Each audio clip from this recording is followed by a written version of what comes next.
Bienvenidos a una nueva emisión de Latinoamérica Piensa. Hoy, desde el primer Foro Mundial de Pensamiento Crítico, dialogamos con Boaventura de Sousa Santos, portugués, uno de los principales intelectuales sobre los que se han basado muchas de las políticas sociales y la construcción popular de estos gobiernos de cambio de Latinoamérica, y con Juan Carlos Monedero, intelectual español y fundador de Podemos. Con ambos intentamos dialogar sobre el difícil momento que transita América Latina y sobre los enormes desafíos del campo popular para poder ponerle un freno a las políticas neoliberales que se están implementando en nuestro continente con este nuevo elemento que nos preocupa a todos, que es el surgimiento del neofascismo en Brasil. Esto nos propusimos debatir en el primer Foro Mundial de Pensamiento Crítico con dos de las principales referencias de la izquierda iberoamericana.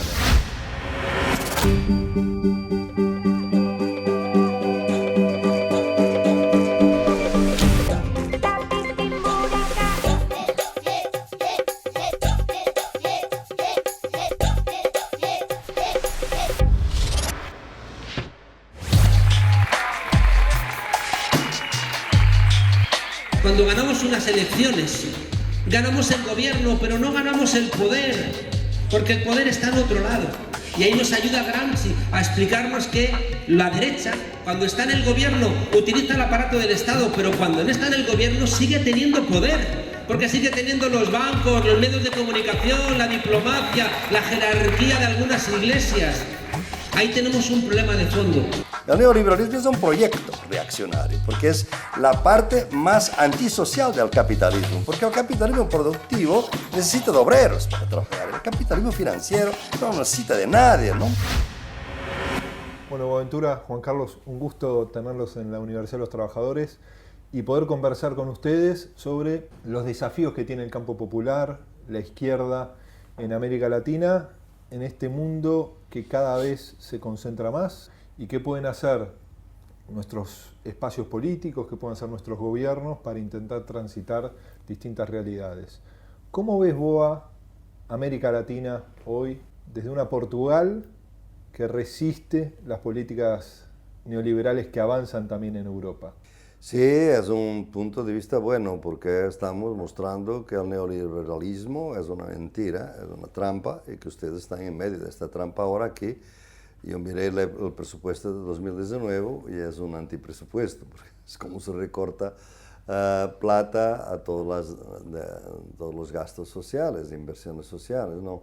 Y por eso pienso que hay dos cosas que podremos decir. Una es que a los argentinos específicamente, que son los que están ahora con una intervención del Fondo Monetario Internacional, que hay que resistir. Hay que resistir porque lo que van a hacer es fundamentalmente un proceso de enriquecer los acreedores, aumentar la deuda, que ya está, obviamente, cuando se compara con la deuda de Cristina, y que el país va a ser endeudado, no es para crecer la economía, no es para dar más empleo, no es para hacer políticas sociales, para nada de eso, ¿no? No, la deuda ha crecido de el 40%, un poco menos del 40% del Producto Bruto Interno cuando asumió Macri, hoy está terminando el año superando el 100%. Se ha emitido deuda por más de 153 mil millones de dólares y 85 mil millones de dólares se han fugado. O sea, que implica que los argentinos exportemos ahorro, ¿no?, e importemos deuda constantemente.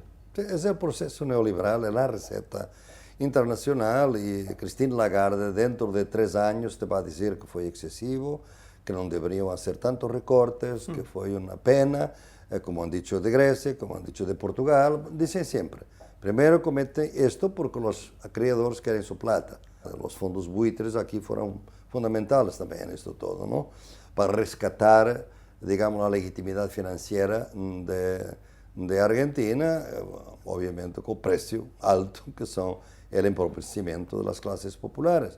Y pienso que la política no está acompañando esto. La izquierda no entiende gran parte de los problemas que las poblaciones más víctimas de desigualdad, discriminación, humillación, están sufriendo. Y por veces eso da lugar a que gente como Bolsonaro llegue al poder. Pues el campo popular tiene hoy que volver a aproximarse de sus partidos, quizás nuevos partidos, partidos de movimiento, que a mi juicio tienen que surgir en América Latina en algún momento, que permitan a la gente una más grande participación y que sus inquietudes sean más bien próximas de las agendas políticas, etc.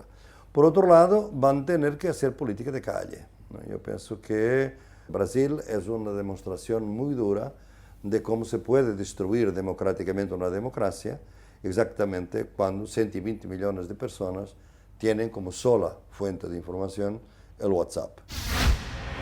El Banco Mundial condicionaron totalmente la soberanía de un pueblo como Grecia, que perdió 25% de su Producto Interno Bruto en 2 o 3 años.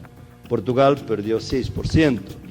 Brasil acaba de perder 10%. O sea, realmente una soberanía que está condicionada por mercados financieros y por el imperialismo hoy en día cada vez más. Yo siempre digo que vivimos en un mundo donde los canallas están envalentonados y la gente decente está perpleja. El gobierno de Donald Trump es un gobierno donde ya no tienen que fingir nada. Ya son directamente, no como ocurre en España, que Rajoy es un mayordomo de los poderosos, sino que directamente ya se ponen los poderosos a mandar. Nuestro problema de la izquierda en Europa es que enfocamos solamente en el capitalismo. Y no vemos que la dominación moderna es capitalismo, colonialismo y patriarcado. Y las tres están siempre juntas. En esta confusión de época en la que tenemos, te dicen, cómprate un libro de autoayuda. ¿Y sabéis cuál es el problema? Que la única autoayuda que funciona es la autoayuda colectiva. Y la autoayuda colectiva se llama política. Juan Carlos, ¿y cómo pensás vos que puede el campo popular pasar de la resistencia a la construcción de mejores realidades para nuestros pueblos? Yo creo que el modelo neoliberal, como él dice, es una gran mentira, y como él sabe que es una gran mentira, tiene que venir acompañado de violencia, la justificación de la misma, y por otro lado creo que necesita, para que la mentira pueda esconderse, enmascararla, ¿no? Y por eso también el modelo neoliberal vino también con el control de los medios de comunicación, que después se ha extendido prácticamente a todos los ámbitos novedosos tecnológicamente. Y me refiero pues al Big Data, ¿no? O a WhatsApp, pero también, por ejemplo, a los videojuegos, ¿no? Que están construyendo también maneras de pensar. Yo creo que nos cuesta tanto pelear porque el modelo neoliberal es un sentido común. Y creo que decía uno de mis maestros, Jesús Ibáñez, contándonos a Nietzsche, que Dios es más peligroso muerto que vivo, porque vivo por lo menos se le ve venir, ¿no? Pero si tú lo das por muerto no lo ves, ¿no? Entonces, este regreso, ¿no? de formas que recuerdan, es verdad que no se puede comparar, ¿no? Pero que recuerdan al fascismo, ¿no? En su violencia, en su exclusión, ¿no? Lo que llama el profesor Santos, ¿no? El fascismo social, ¿no? Es un concepto que a veces es verdad que la gente, como no le recuerda a los años 30, pues como plantea que no es relevante, ¿no? Pero está ahí colándose. Entonces, para mí lo más relevante, que es la pregunta que me tiene atrapado, es por qué las víctimas votan a sus verdugos. Si yo miro la experiencia de España, creo que la gran arma del modelo neoliberal siempre ha sido despolitizarnos, y una vez que estamos despolitizados, fragmentarnos. Y eso implica que tenemos una doble tarea: ver cómo hacemos para unirnos, y seguramente ahí no nos van a servir los partidos políticos tradicionales, tenemos que pensar en partidos movimiento, en partidos del siglo XXI, y después cómo nos repolitizamos, ¿no? Y seguramente para repolitizarnos, o le devuelves a la gente, como ocurrió con el movimiento indignado, la posibilidad de hacer una gran conversación, que siempre es la antesala de una revolución, o yo no creo que nadie pueda bajar línea, ni desde las televisiones, ni desde los partidos, y así es prácticamente imposible reconstruirlo. Ahora, la pregunta es, Juan Carlos, ¿por qué fue posible que después de una década y media de profundas transformaciones en América Latina, ¿no? De reducción de la pobreza, de la desigualdad, no se logró reinterpretar las nuevas demandas de esa sociedad que ganaba en derechos económicos? Porque es más complejo hacerlo desde la oposición, ¿no? Al momento que no se tiene el Estado, pero ¿por qué estos procesos políticos no lo pudieron hacer siendo gobierno? Primero, por no darle importancia a que tú construyes consumidores, pero no estás construyendo ciudadanía. Y ese consumidor lo que hace es convertirse en clase media aspiracional. Y de repente olvida el espacio del que viene, se siente diferente, olvida esos valores, ¿no? Porque no forman parte de la discusión política, ¿no? Entonces, ese miedo a perder ese pequeño estatus conseguido en ausencia también de una discusión de cómo has logrado ascender en la escala social y cuál es tu futuro al respecto, te hace desentenderte de la política. La gente con ese miedo es muy fácil que gire y vote a los salvadores que les van a salvaguardar ese pequeño espacio conseguido, con la mano dura van a salvaguardar la violencia. Yo escuché una cosa en una tesis doctoral en Bogotá de una madre que los paramilitares le habían asesinado a 2 hijos. Y la mujer decía, si han tenido que morir 2 hijos míos para que viva el tercero, bien muertos están, ¿no? Ahí hay un problema profundo. Y ahí opera lo que decía Boaventura. La gran incapacidad, desde mi punto de vista, de los gobiernos de cambio ha sido la no construcción de un partido-movimiento. Los partidos que han construido son partidos burocráticos, correas de transmisión, todos los dirigentes de los partidos eran cargos institucionales, el partido pierde la relación con la sociedad civil, es prácticamente imposible que los ministros, sean del PT, del gobierno de Correa, reciban a los movimientos sociales, sino que reciben solamente a las élites y van separándose. Si encima alguno de ellos cae de la mano de la corrupción, al final la percepción que tiene el pueblo es que ya no están con nosotros. Estoy de acuerdo contigo, Juan Carlos. Yo pienso que hay que añadir algo, un otro factor que pienso que ha sido muy importante. La derecha lo que está buscando es de apagar toda la memoria de la primera década, para que la primera década fue corrupción, nada más. O sea, Lula, corrupción, Cristina, corrupción. Y por eso no hubo políticas sociales, no hubo educación, no hubo salud, no hubo nada. El caso de Brasil es peor que todavía que Argentina, porque hay una doble pérdida de memoria, ¿no? Porque el Brasil perdió la memoria de la dictadura. Pero yo quería añadir un elemento nuevo. El elemento nuevo es el imperialismo norteamericano, ¿no? Nosotros no entendemos nada de lo que está pasando en el continente sin una agresión imperial total desde 2009, que empezó con Honduras, como sabemos, con el golpe. No hay ningún medio de comunicación que haga una conexión entre el golpe en contra Zelaya, que fue patrocinado por los Estados Unidos, y los miles de hondureños que van a camino huyendo del hambre, del crimen, a camino de los Estados Unidos. Y tú ves 2 grandes masas de gente, una de África a camino del cementerio líquido que es el Mediterráneo para entrar en Europa y otra a camino de los Estados Unidos. El mismo sistema de colonialismo de un lado y imperialismo del otro. Y eso es que tenemos que ver cuál es nuestro contexto para el campo popular. Y el contexto es este, es que estamos en un periodo de interregno entre 2 globalizaciones. Y la rivalidad es entre China y Estados Unidos. Bueno, es que somos territorio de disputa entre China y Absoluto. los Estados Unidos. Y ustedes ahora cada vez más, ¿no? El fascismo siempre es el plan B del capitalismo en crisis, y Jair Bolsonaro forma parte del golpe de Estado que esos hombres de negro brasileños pusieron en marcha hace tiempo. Primero echaron a Dilma de la presidencia y luego buscaron procesar a Lula sin tener el menor reparo en cometer todo tipo de arbitrariedades. Eu saio desta reunião com o presidente Lula absolutamente inspirado. Eu acho que é essa a sua grandeza, a grandeza de um homem que sabe inspirar um país e sabe inspirar todos aqueles que o visitam. Lleva este señor 28 años de diputado y sus hijos viven también de la política. Nunca ha presentado leyes en el Parlamento, pero sí, se ha enriquecido. Pienso que ya estamos en un proceso de crecimiento de fascismo internacional y eso es un ciclo reaccionario muy duro para las izquierdas porque ni están unidas ni tienen propuestas. ¿Pensabas que era posible el surgimiento del neofascismo como está ocurriendo en Brasil y un triunfo electoral de Bolsonaro y que las élites tuviesen la capacidad de manipular la democracia dentro de la democracia para que Lula no vuelva a ser presidente? No, nada, no me preocupo porque, como digo siempre, los sociólogos son buenos a prever el pasado, nunca a prever el futuro, ¿no? Entonces, no, nadie prevía que Bolsonaro iba a ganar. La idea era que Bolsonaro llegaría al segundo turno, eventualmente para ser destruido de inmediato por la TV Globo. Simplemente era demasiado tarde. Lo que hubo fue que los grandes medios hicieron la demonización durante años del PT y lo hicieron muy bien. Y en cuanto surge Bolsonaro radicaliza obviamente el discurso y hace de la demonización una crítica de las élites, como Trump.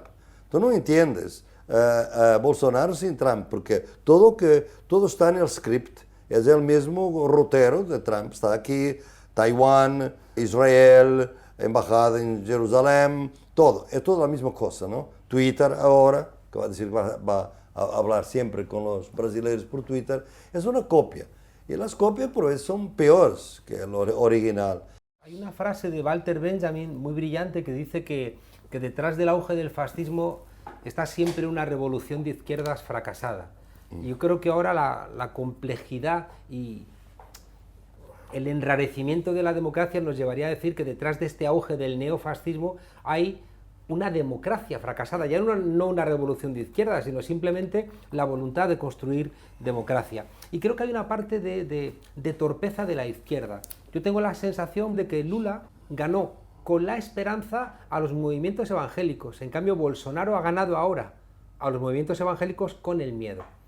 ¿Por qué el PT no ha sido capaz de mantener ese discurso que tenía con esos sectores evangelistas que también podían hacer ese papel que hizo en su momento la teología de la liberación? ¿Por qué la izquierda tiene que despreciar esos elementos al mismo tiempo que abandonaba las favelas? En la misma línea que plantea Boaventura, el PT en parte se desmovilizó, lo dijiste vos también, y ese espacio lo ocupa alguien. Claro, Digo, la ausencia de la política a veces es ocupada por no hay vacío, religión. no hay vacío. No hay vacío. Planteaba que el partido, en el momento en que deja de ser movimiento, en el momento en que los partidos se profesionalizan, se burocratizan, pues ya nadie va a los sitios desagradables a estar con el pueblo, y resulta que los pobres, en muchos lugares de Brasil, el único espacio de sociabilidad que tenían, donde es verdad que le dicen reza, reza, reza, pero también le dicen al marido que no pegue a la mujer, le dicen que tomar es malo, le dicen que la violencia no es positiva, hacen fiestas, cantan, se encuentran, hacen comunión. Si es que cómo creció la izquierda,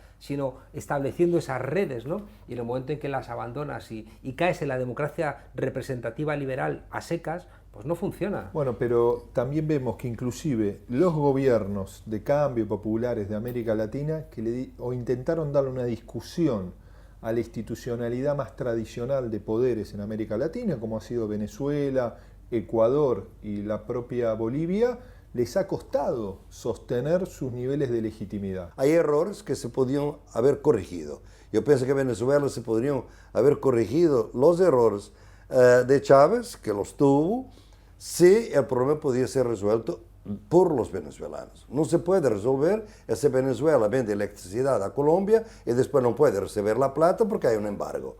Y los Estados Unidos no quieren que el dinero regrese a Colombia, a Venezuela. Ningún país puede permanecer en estas condiciones. Y yo veo aquí con el peronismo, ayer tuve una discusión con un senador, no voy a mencionar nombres, pero fue muy importante para ver en qué sentido hace sentido hablar de izquierda y derecha en Argentina hoy, ¿no? Muy complicado, por lo que un peronismo de izquierda, después vamos a las frentes, vamos a grupos de izquierda, dos de los cuales con quien los estuve, que piensa que es muy bueno que Lula está preso. O sea, el radicalismo en la izquierda brutal, y un tercero que dice que no debería estar. Pero es un reflejo también de una política totalmente dominada por la derecha de coalición, más con la derecha que con la izquierda. Te doy un ejemplo que es para mí fatal, digamos, ¿no? El Brasil, yo soy muy amigo de Lula y sabes que lo visité en la prisión, pero soy crítico. Por ejemplo, Dilma Rousseff podía ser hoy senadora, pero Lula dijo, no, tú vas para Minas Gerais porque tenemos un acuerdo con el PMDB, con un partido que fue golpista. La mató. O sea, hay errores de este tipo, de cálculos errados, cuando la lógica está podrida de articular izquierdas con derechas y no izquierdas con otras izquierdas. Unir las izquierdas. ¿Y qué implica unir las izquierdas, Boa? Acabar con todo el dogmatismo, el sectarismo que existe, de esta idea de los enemigos que son más los enemigos de otra izquierda, son más enemigos que los capitalistas. Los comunistas siempre pensaron que sus enemigos principales eran los socialistas y viceversa. Y esa cultura está por ahí, ese dogmatismo está ahí. Un grupo aquí, de un frente de un partido obrero, socialista, que se dice que es bueno que Lula esté preso porque es un hombre corrupto, porque cree en todas las noticias que es generada por la derecha. Que la derecha, claro que es esto. ¿Y vos pensás, Boa, que en algunas décadas vamos a tomar conocimiento del nivel de manipulación por parte de fuerzas externas en la realidad latinoamericana? Vamos a tener, espero que no sea demasiado tarde, y por eso digo que nosotros tenemos que ser más agresivos ahora. O sea, yo pienso que los vocábulos como socialismo tienen que volver. ¿Dónde está surgiendo ahora el socialismo? En los Estados Unidos. Las jóvenes latinas que ganaron el Congreso dicen que son socialistas y que el socialismo no es una palabra mala más en los Estados Unidos. Fíjate cómo esta palabra que en sus terrenos fue dejamos porque al final no hay alternativa, por eso es todo neoliberalismo y vamos a manejar bien el capitalismo, está en el centro del capitalismo a un liderazgo nuevo, mujeres son las que están mejor posicionadas para innovar políticamente. Necesitamos mucha innovación. Hay también que ver otras formas de democracia, pero lo más importante, y eso nos dice muy particularmente respecto a este encuentro en que estamos, es que los órganos, la democracia representativa tienen que ser participativos. Los partidos tradicionales no tienen futuro ninguno. Cuando una parte importante de la ciudadanía argentina se da cuenta de que Macri significa unas políticas contra las mayorías y que por tanto pueden plantearse revertir ese voto, nos encontramos con que la respuesta que da Macri es: voy a encarcelar a los que me pueden ganar las elecciones. ¿Pero esto qué es? O sea, vamos a regresar otra vez a una forma sofisticada de los golpes de Estado de los 70. Realmente la crisis que en todos los sistemas científicos y políticos es siempre algo, digamos, provisorio, transitorio, para llegar a un otro sistema político mejor. Cuando se transforma en una crisis permanente, esa crisis ya no tiene salida, ya no quiere crear alternativa. Y entonces la crisis no tiene que ser explicada y pasa a explicar todo.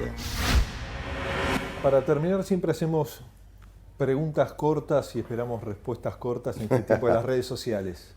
¿Qué te llevas de Boaventura de Sousa Santos?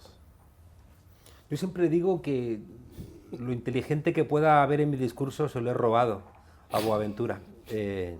Yo creo que a mí hace mucho tiempo me dijeron que había que ir sobre hombros de gigantes y yo escogí a Boaventura como mi gigante sobre cuyos hombros caminar, ¿no? ¿Y tu discípulo Monedero? No, somos dos colegas con experiencias distintas, pero muy próximos en mucha cosa, yo con un poquito más de experiencia, y pienso que estamos contribuyendo para renovar la teoría social, la teoría política, y lo hacemos también en la práctica.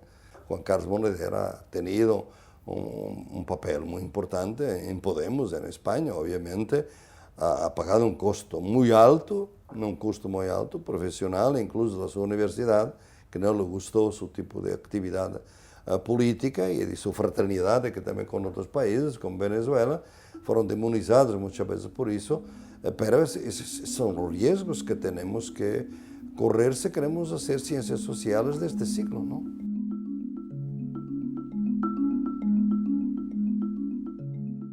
Boa, ¿cuánta desigualdad toleran nuestras democracias?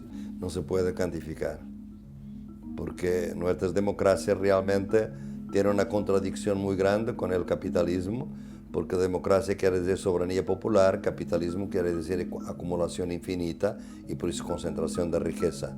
Hay una contradicción siempre en favor del capitalismo y no de democracia. Cada vez que cualquier persona, en un partido político o en un movimiento social, en la escuela, en tu casa, cada vez que tú te comportes de determinada manera, tienes que pensar que tu comportamiento aproxima ese mundo alternativo que tú buscas. Lo que diferencia a una persona conservadora de una persona progresista es que las personas progresistas confían en la gente, mientras que las personas conservadoras no confían en la gente, tienen una concepción de la naturaleza humana pesimista y eso les justifica todo.